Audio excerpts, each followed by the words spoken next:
Goo Kim, the Moonlight Swordsman versus Johan Seong, the one and only God Dog. Goo Kim has once been leagues above the entirety of Gen 2, but that doesn't seem to be the case anymore with Johan. Will the weapons genius come out on top again in the rematch? Let's go over it.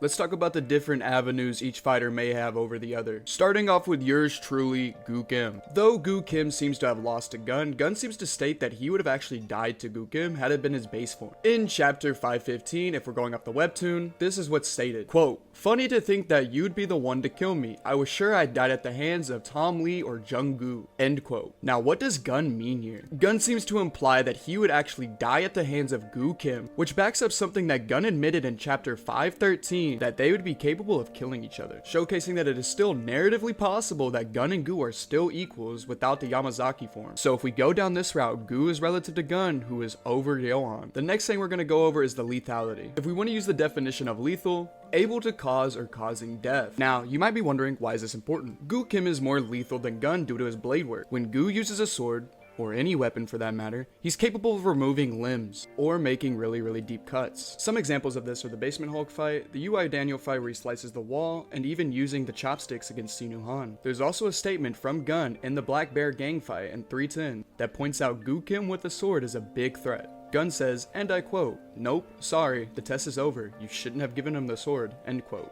All of this proving that Goo Kim is actually a lethal threat, making him a huge threat to Johan if Gun himself was a threat to Johan. So imagine if Goo Kim switched with Johan, and then instead of punching, it was a slice. Yeah. The last thing we're going to go over for Goo Kim is the Moonlight Sword technique. In chapter 514, Goo Kim states, and I quote, "Moonlight speeds up with every stroke. Do not try to evade the moon. The moon always rises." So if Goo Kim and Johan duke it out, and Goo Kim uses the Moonlight technique, then he's gonna get faster and get stronger. Now I know what you're saying. Hey, clear win for Goo Kim, right? That's not exactly true. Let's go over the Johan shit. First things first with Johan. Now I think it's clear that the win con for Johan is gonna be the infinity technique. Now, the great thing about Johan's infinity technique, it's a sure hit. But you might be wondering, what is a sure hit? Fear not, my dear watcher, I'll explain it to you. A sure hit is an ability that bypasses the opponent's ability to dodge or block, ensuring a guaranteed hit. The examples of Johan having a sure hit are in the gunfight, and not only that,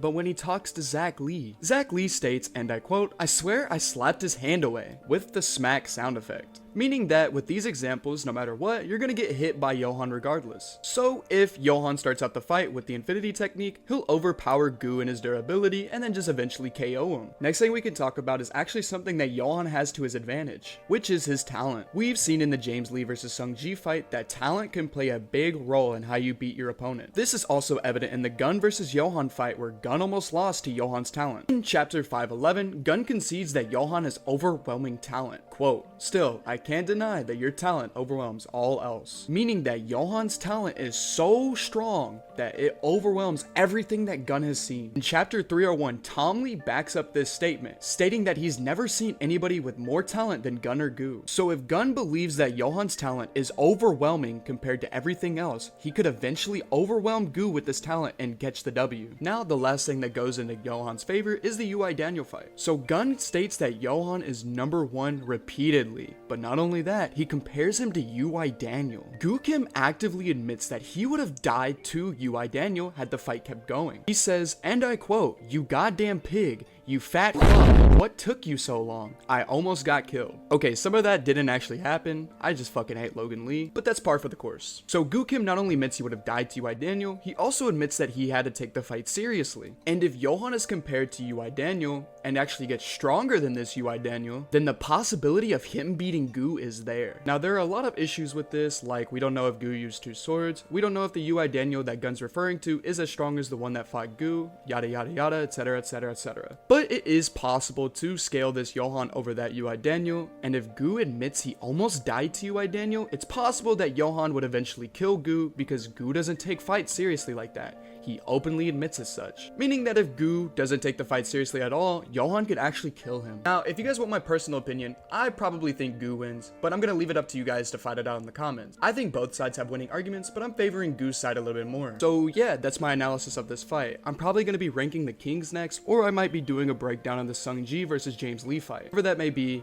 on the lookout for my video, subscribe, and hit the notifications to get notified when that video drops. With that, I'll see you guys around. Love yourselves. Peace, peace.